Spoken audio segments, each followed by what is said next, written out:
Hello entrepreneurs, तो स्वागत है आपका आपकी अपनी business academy business with Shyam में। तो आज हम बात करेंगे नायका के बारे में, नायका की complete success story, complete case study. आज हम देखेंगे नायका एक ब्रांड है, एक e commerce e tailer brand है जो कि फ्रेग्रेंसेस, ब्यूटी प्रोडक्ट्स और बाथ एंड बॉडी प्रोडक्ट्स, इस टाइप के जो प्रोडक्ट्स हैं, मेकअप के जो प्रोडक्ट्स है वो सेल करता है बेस्ट प्राइजेस पर और 100% ऑथेंटिक प्रोडक्ट्स ही सेल करते हैं। अनऑथराइज्ड डिस्ट्रीब्यूटर से नहीं लेते उन प्रोडक्ट्स को, ये डायरेक्टली ब्रांड से उसको सोर्स करते हैं, ब्रांड से खरीदते हैं, मैन्युफैक्चरर से डायरेक्टली उस प्रोडक्ट को खरीदते हैं और अपने प्लेटफॉर्म के ऊपर डालते हैं। आज इनके पास में 1500 से ज़्यादा ब्रांड्स के 3 लाख से भी ज़्यादा प्रोडक्ट्स इनके प्लेटफॉर्म के ऊपर आज अवेलेबल है। नायका के अंदर इन्वेस्ट किया है कैटरीना कैफ ने, खुद इन्वेस्ट इसके अंदर किया हुआ है। और ई कॉमर्स यानी ऑनलाइन के अलावा इनकी 1000 से भी ज़्यादा स्टोर्स, 30 से भी ज़्यादा सिटी के अंदर इनकी आज है पूरे इंडिया के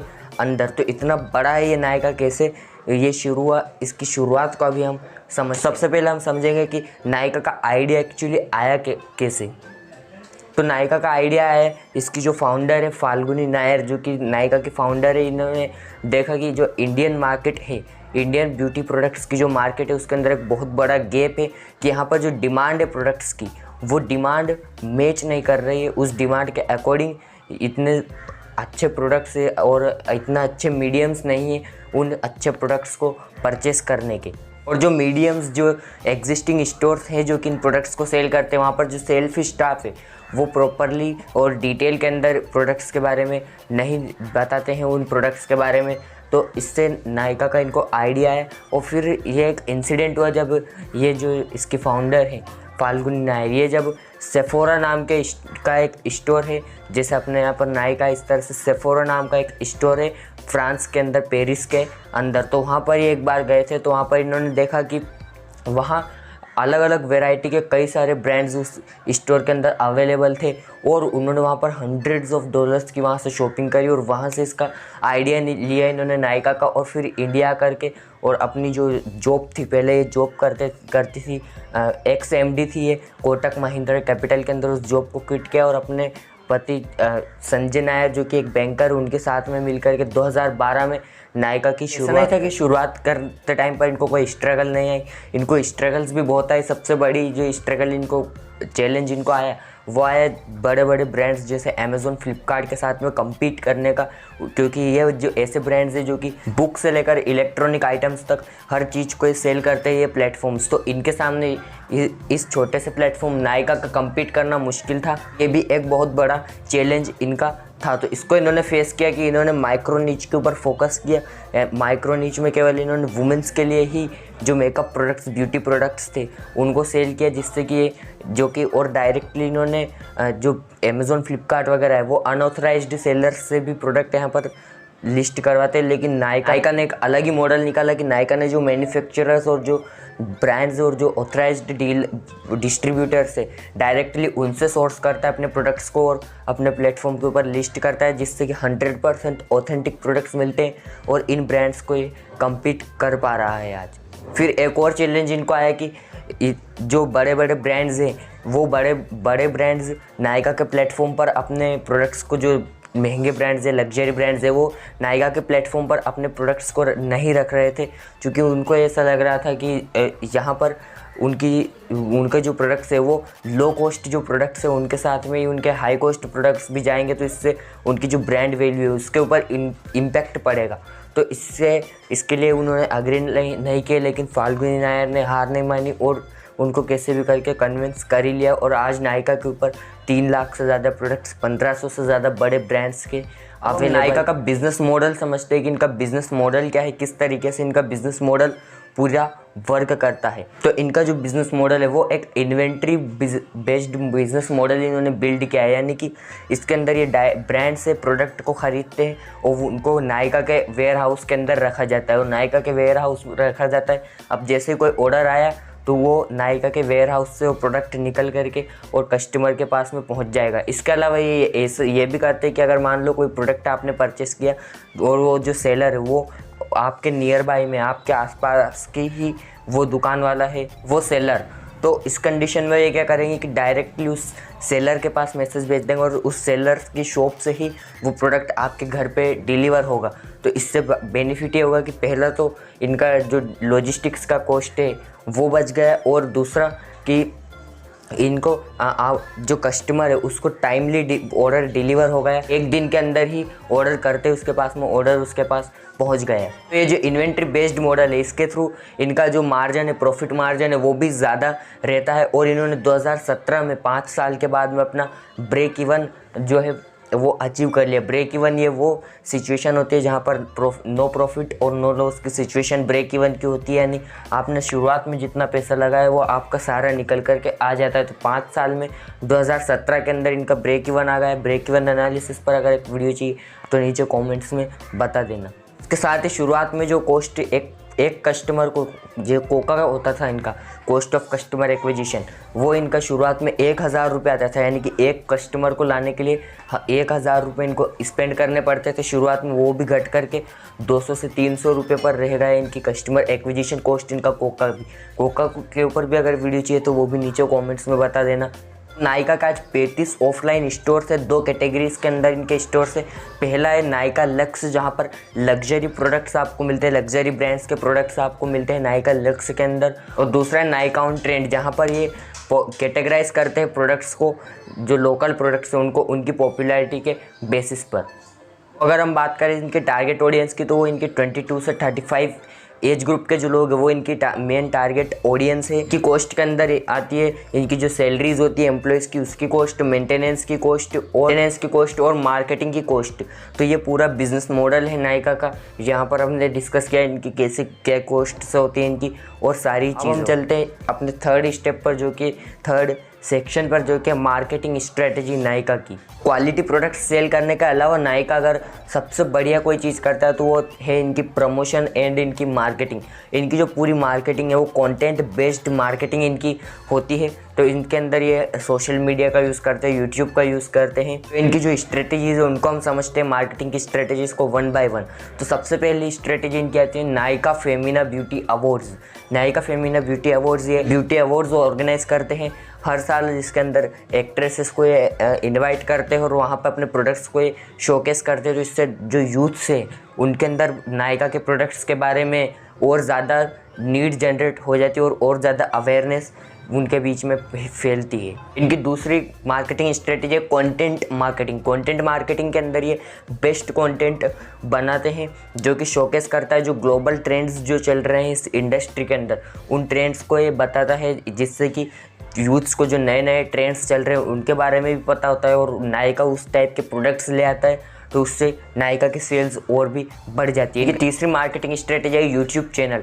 आज नायका का एक यूट्यूब चैनल है नायका टीवी के नाम से, जिसके ऊपर 1.17 मिलियन सब्सक्राइबर्स इन्होंने क्रॉस कर लिए हैं जब मैं वीडियो बना रहा हूँ। और आप जब देख रहे हो सकता है तब और भी ज़्यादा ये बढ़ गए हो। तो यहाँ पर ये हाउ टू वीडियोज़ बनाते हैं और मेकअप ये जो गाइडेंस है वो देते हैं यहाँ पर ये अपने नायका टीवी चैनल के ऊपर, और हाउ टू वीडियोज़ ये क्रिएट करते हैं और इस तरीके से अपने कंज्यूमर्स को एजुकेट करते हैं अपने यूट्यूब चैनल नायका टीवी के नाम से। इनकी जो चौथी मार्केटिंग स्ट्रेटजी है वो है डिस्काउंट कूपन्स एंड ऑफर्स। ये इनकी चौथी मार्केटिंग स्ट्रेटजी है। नायका बहुत डिस्काउंट देता है और ऑफर कूपन्स, डिस्काउंट कूपन्स देता है, जिससे कि जो कंज्यूमर है, जो यूज़र है वो बार बार नायका के प्लेटफॉर्म से परचेस करते रहता है और उसका एक लॉयल कस्टमर बन जाता है। तो इसके अंदर ये फेस्टिव टाइम जब आता है, फेस्टिव टाइम में भी ये अपने आप को कई वेरियस प्लेटफॉर्म्स के ऊपर, अलग अलग प्लेटफॉर्म्स के ऊपर और कई टूल्स का यूज़ करके अपने आप को ये प्रमोट करता है, अपने डिस्काउंट्स को प्रमोट करते हैं। और नॉर्मल डेज पर भी नायका के प्लेटफॉर्म पर आपको डिस्काउंट कूपन्स और ऑफ़र कूपन्स देखने को मिल जाते हैं। तो इससे नायका का कस्टमर रिपीट आता है और वो लॉयल बनता है, जिससे नायका और ज़्यादा अर्न करता है। ये पांचवी मार्केटिंग स्ट्रेटजी है यूज़ ऑफ सोशल मीडिया। तो नायका सोशल मीडिया का यूज़ करके लीड्स जनरेट करता है और उन लीड्स को जनरेट करने के बाद में अपने जो डिस्काउंट और ऑफर्स के जो एड्स होते हैं वो उन यूज़र्स को, उन जिनके पास में इनका सोशल मीडिया से लीड्स जो इन्होंने जनरेट करी उन लीड्स को दिखाते हैं, जिससे कि वो फिर उसका कन्वर्जन हो जाता है और वो नायका से प्रोडक्ट को परचेस कर लेता है। तो सोशल मीडिया के अंदर जैसे फेसबुक पेज का यूज़ करते हैं, इनके फेसबुक पेज पर आज 3.3 मिलियन फॉलोअर्स है जब मैं ये वीडियो शूट कर रहा हूँ इस टाइम पर। तो इसके थ्रू यहाँ पर ये अपने ऑफर्स और अपनी डील्स को शेयर करते हैं। साथ में इन्होंने वहाँ पर अपने फेसबुक पेज पर शॉप नाउ के बटन को भी इंटीग्रेट किया हुआ है, जिससे कि जब भी कोई इस पर क्लिक करता है वो नायका के पोर्टल पर, नायका के प्लेटफॉर्म पर, नायका की वेबसाइट पर वो पहुँच जाता है और वहाँ से वो उस प्रोडक्ट को परचेज़ कर सकता है। इसके अलावा फिर ये ट्विटर का यूज़ करते हैं। ट्विटर के ऊपर भी ये अपने ट्वीट्स करते हैं अपने प्रमोशंस वगैरह को लेकर के। आज जब मैं वीडियो बना रहा हूँ इनके ट्विटर पर भी 35.8 के फॉलोअर्स आज इनके ट्विटर हैंडल के ऊपर है, जहाँ पर ये प्रमोट करते हैं अपने प्रोडक्ट्स को और ल्यूक्रेटिव कंटेंट और इंगेजिंग कंटेंट को शेयर करते हैं, जिससे इनके फॉलोअर्स बढ़ते हैं। फिर इंस्टाग्राम के ऊपर भी इनके 2.24 मिलियन फॉलोअर्स हैं और जहाँ पर यह अपने एजुकेशनल वीडियोस के साथ में अपने प्रोडक्ट को प्रमोट करते हैं। एजुकेशन, उस कोई भी चीज़ को ले लिया और उसका एजुकेशन देकर के उसके अंदर अपने प्रोडक्ट को प्रमोट ये करते हैं अपने इंस्टाग्राम के थ्रू। और आज इनके इंस्टाग्राम पर भी 2.2 मिलियन फॉलोअर्स हैं जब मैं ये वीडियो बना रहा हूँ। इनकी छठी मार्केटिंग स्ट्रेटजी इन्फ्लुएंसर मार्केटिंग। ये इन्फ्लुएंसर्स के साथ में मार्केटिंग करते हैं, इन्फ्लुएंसर्स को अपना प्रोडक्ट देते हैं और इन्फ्लुएंसर्स से अपने प्रोडक्ट्स को उनके ऑडियंस के साथ में प्रमोट करवाते हैं। तो इन्फ्लुएंसर मार्केटिंग के अंदर ये कई इन्फ्लुएंसर्स जैसे कि रोशनी भाटिया, मसाबो गुप्ता, रोहन जोशी और श्रेया जैन और भी कई सारे इन्फ्लुएंसर्स हैं जिन इन इन्फ्लुएंसर्स के साथ में रेगुलरली कोलैबोरेट करते हैं और इस तरीके से मार्केट के अंदर नायका का जो बज़ है वो मेंटेन रहता है। अभी हम नायका के फाइनेंशियल्स को थोड़ा सा डिस्कस कर लेते हैं। नायका को अपने प्रोजेक्ट्स को रन करने के लिए, अपने प्रोजेक्ट्स को चलाने के लिए बहुत ही ह्यूज अमाउंट के अंदर इनको पैसे की फंड्स की ज़रूरत होती है। तो फाइनेंशियल ईयर 2021 में नायका ने 61.9 करोड़ रुपीस का जो है प्रॉफिट को कमाया था नायका ने, और ये पहला फाइनेंशियल ईयर था जिसमें नायका ने प्रॉफिट्स कमाए। इससे पहले फाइनेंशियल ईयर 2020 के अंदर इन्होंने 16 करोड़ का और फाइनेंशियल ईयर 2019 में इन्होंने 24 करोड़ का लॉस बियर किया था नायका ने। और ये पहला साल फाइनेंशियल ईयर 2021 जहां पर इन्होंने 61.9 करोड़ रुपीस का यानी 61.9 करोड़ रुपए का इन्होंने प्रॉफिट गेन किया है।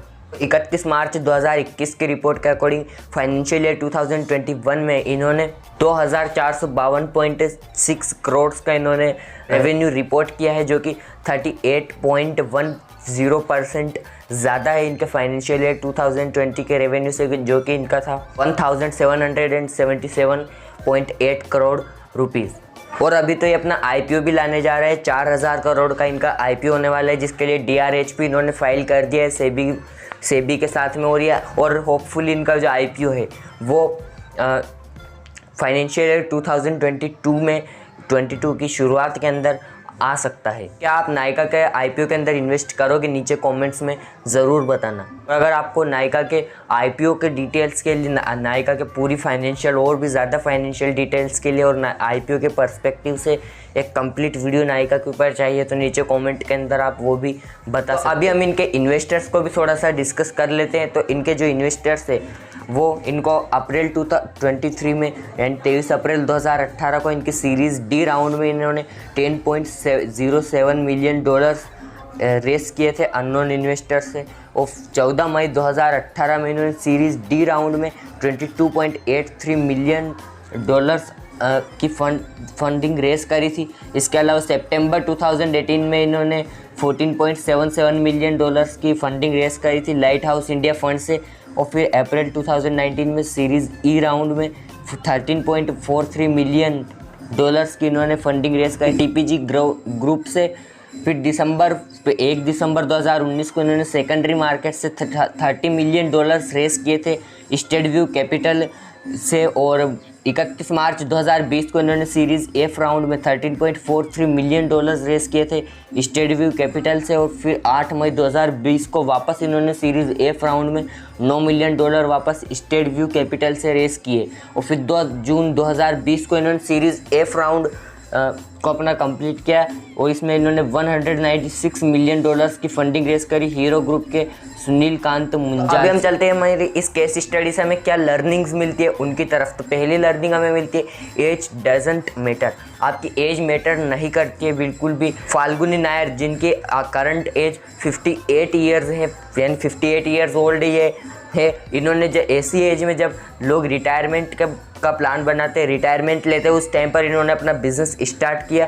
तो एज आपकी मैटर बिल्कुल भी नहीं करती। इसके अलावा मैं कुछ यंग लोगों के जैसे पेपर्स एंड पार्सल्स के जो मालिक है तिलक मेहता, इनकी एज केवल 16 साल है। इसके अलावा दिव्या टंडन जो कि स्कूप बीट्स प्राइवेट लिमिटेड की ओनर है, इनकी भी एज 18 साल है। तो आपकी एज बिल्कुल भी मैटर नहीं करती, आप क्या काम करने जा रहे हो उसके अंदर। अगर आपको नॉलेज है उस चीज़ के बारे में और आप डेडिकेटली हार्ड वर्क के साथ में काम करते हो तो आपको सक्सेस ज़रूर मिलेगी। दूसरी लर्निंग हमें इस केस स्टडी से मिलती है कि great products always beat competition. आपका कंपटीशन, आप जिस भी इंडस्ट्री में बिजनेस या स्टार्टअप करने जा रहे हो उसके अंदर कितना भी टफ कंपटीशन हो, अगर आपने प्रोडक्ट बढ़िया बना दिया, बेस्ट प्रोडक्ट बना दिया, तो वो प्रोडक्ट कितना भी टफ हो, कितना भी स्ट्रॉन्गेस्ट कंपटीशन क्यों ना हो, उसको बीट करेगा ही करेगा। जैसे फाल्गुनी नायर जब अपनी इंडस्ट्री में आई थी, बहुत बड़े बड़े कॉम्पिटिटर्स बैठे हुए थे, अमेज़ोन, फ्लिपकार्ट वगैरह, लेकिन फिर भी इन्होंने ग्रेट प्रोडक्ट बनाए ग्रेट स्ट्रेटजीज़ के साथ में। तो इनका नायका जो है वो आज इस लेवल पर ग्रो किया कि आज हम इसके ऊपर केस स्टडी देख रहे हैं। और तीसरी and last but not the least जो लर्निंग इस केस स्टडी से मिलती है, take actions instead of thinking. बहुत से लोग केवल सोचते कि बढ़िया प्रोडक्ट नहीं मिल रहा, सेल्स स्टाफ अच्छा नहीं है, और जैसे सेफोरा के अंदर अगर कोई गया होगा तो उसने सोचा होगा कि यहाँ पर कितना अच्छा है कि काश अगर इंडिया के अंदर भी ऐसा कोई स्टोर होता। लेकिन एक्शंस नहीं लेते हैं हम। हमारे माइंड में कई सारे आइडियाज़ होते हैं, कई सारे नए आइडियाज़, स्टार्टअप के, बिज़नेस के आइडियाज़ होते हैं, किसी भी चीज़ के कई आइडियाज़ हमारे माइंड में होते हैं, लेकिन कई लोग उसके ऊपर एक्शन नहीं लेते जिससे कि उनकी सक्सेस डिले हो जाती है। लेकिन फाल्गुनी नायर ने अपना जो सोचा कि इंडिया में भी एक ऐसा स्टोर होना चाहिए सेफोरा की तरह, उसके ऊपर सोचा इन्हें, उसको आकर के और फटाक से जल्दी से एक्शन भी लिया और आज नायका को इतना तेज़ ग्रो भी किया। तो अगर नायका की ये कंप्लीट केस स्टडी आपको पसंद आए तो इस वीडियो को लाइक कीजिए, शेयर कर दीजिए सभी के साथ में, और नीचे कमेंट में बताइए और किस कंपनी के ऊपर आप केस स्टडी देखना चाहते हो। देवयानी इंटरनेशनल्स ने भी अपने IPO के लिए DRH भी फाइल किया कि उसके ऊपर वीडियो देखना चाहते हो, या फिर अपकमिंग जो IPOs है 2021 के अंदर उसके ऊपर वीडियो देखना चाहते हो, या मैं सोच रहा हूँ कि सिंगापुर का जो स्टार्टअप इकोसिस्टम है, सिंगापुर का स्टार्टअप इकोसिस्टम आज 13th नंबर पर आता है दुनिया की स्टार्टअप इकोसिस्टम्स के अंदर। तो क्या आप चाहते हो मैं सिंगापुर के स्टार्टअप इकोसिस्टम के अंदर या नंबर 1 स्टार्टअप इकोसिस्टम USA के स्टार्टअप इकोसिस्टम के ऊपर वीडियो बनाओ, या इंडिया के स्टार्टअप इकोसिस्टम के ऊपर वीडियो बनाओ, तो वो भी नीचे कॉमेंट्स में ज़रूर बता देना। तो मिलते हैं नेक्स्ट वीडियो में नेक्स्ट बनी प्रॉब्लम के सोल्यूशन के साथ, तब तक के लिए धन्यवाद।